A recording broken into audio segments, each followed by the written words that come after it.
अस्सलाम वालेकुम स्टूडेंट्स, कैसे हैं आप लोग। आज हम एक्सरसाइज 1.1 के क्वेश्चन नंबर 1 को डिस्कस करेंगे, जिसमें उसने हमसे कहा है कि identify each of the following as a rational और इरेशनल। रैशनल और इरेशनल के बारे में प्रीवियस लेक्चर्स में हम काफ़ी डिटेल में डिस्कस कर चुके हैं।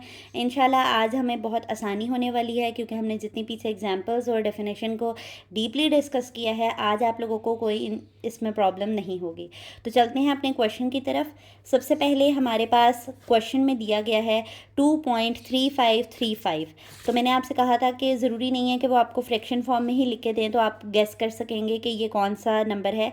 तो हमने जो अभी प्रीवियस एग्जांपल से डिस्कस की थी, उसमें मैंने आपको कहा था कि एक ऐसा आंसर जो कि टर्मिनेट कर जाए आपके पास, तो ये देखें ये टर्मिनेट कर गया है। तो टर्मिनेट करने की वजह से ये आपके पास क्या है, रैशनल नंबर। इसके अलावा आप ये भी कर सकते हैं कि 2.3535 को अगर आप इस तरह लिखें कि आप इसका पॉइंट रिमूव करें, पॉइंट की जगह पर हम क्या देते हैं 1, और जितनी नंबर ऑफ़ वैल्यूज़ हैं उतने हम यहाँ पर कितने क्या दे देते हैं, 0 दे देते हैं। तो अब आप देखेंगे जब मैं इसको सिंप्लीफाइड फॉर्म में लिखूँगी तो ये 23535 डिवाइडेड बाय, ये आपके पास जितनी नंबर ऑफ वैल्यूज़ थी उतने जीरोस दिए, तो ये आपके पास एक फ्रैक्शन फॉर्म बन गया, p/q फॉर्म बन गया है।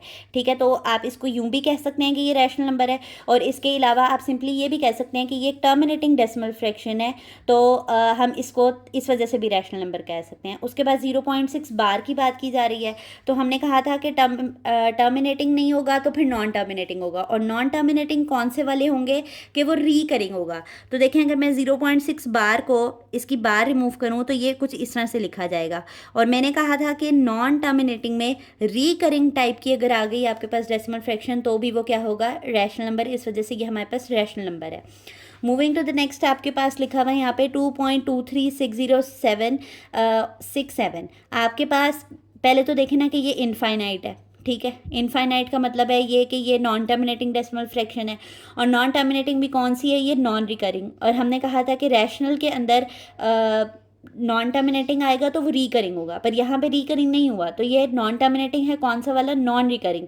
तो नॉन रिकरिंग की वजह से ये क्या हो गया हमारे पास, इसका आंसर इरेशनल हो गया। उसके बाद √7, हमने कहा था कि स्क्वायर रूट के अंदर अगर हमारे पास परफेक्ट स्क्वायर्स आ जाएं तो वो रैशनल है, लेकिन ये तो नॉट अ परफेक्ट स्क्वायर है। 7 तो किसी का परफेक्ट स्क्वायर नहीं होता है, तो हम इसे क्या कहेंगे, इरेशनल नंबर। इसके अलावा आइलर नंबर है, हमने कहा था कि पाई आइलर नंबर या और स्क्वायर रूट के अंदर पर नॉट परफेक्ट स्क्वायर एंट्रीज अगर आएंगी तो भी वो हमारे पास क्या होगा, इरेशनल। तो आइलर नंबर ऑटोमेटिकली सीधा आपने बताना है कि ये इरेशनल नंबर है। पाई ऑब्वियसली इरेशनल नंबर है। उसके बाद यहाँ पे लिखा हुआ है 5 + √11। आपके पास बुक के अंदर मेंशन किया गया है, यहाँ पर 2 की पॉइंट्स हैं, वो मैं आपको बताती चलूँ।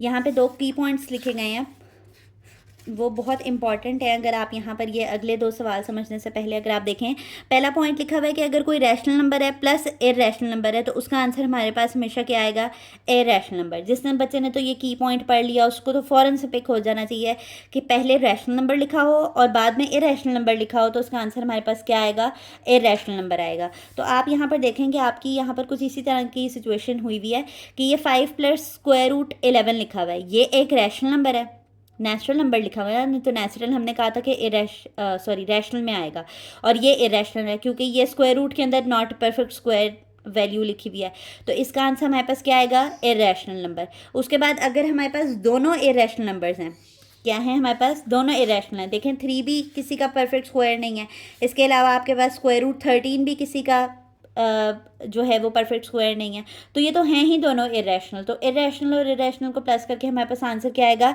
इरेशनल आएगा। ठीक है, 15/4 ऑब्वियसली p/q फॉर्म में लिखा हुआ है, तो ये क्या होगा, हमारे पास रैशनल नंबर होगा। अब ये 2 - √2 + 2 √2 को हमें कैसे पता चला, इसको हम सॉल्व कर लेते हैं। हमारे पास क्वेश्चन है 2 - √2 2 + √2। ठीक है, ये मल्टीप्लाई हो रही हैं, तो मुझे ऐसा लगता है कि ये वाला फॉर्मूला बन रहा है a - b a + b।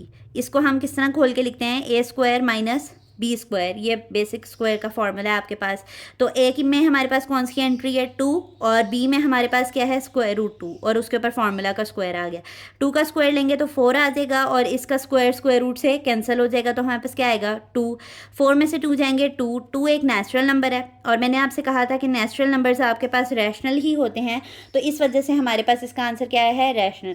तो फर्स्ट में तो आप देखेंगे कि ये आपको लगेगा कि ये तो इरेशनल है, क्योंकि ये देखें यहाँ पर अगर हम बेसिक बात करें इतने इस पॉइंट की कि अगर रैशनल इरेशनल में प्लस हो रहा है या माइनस हो रहा है तो वो इरेशनल था। लेकिन यहाँ पर आप देखें प्रोडक्ट हो रहा है, तो प्रोडक्ट को सॉल्व किए बगैर हम नहीं बता सकते कि ये रैशनल है ये इरेशनल। तो आप यहाँ पर साइड पे अपने लिए रफा कर लें, और ये आपके पास कौन सा आंसर आया है इरेशनल, सॉरी रैशनल।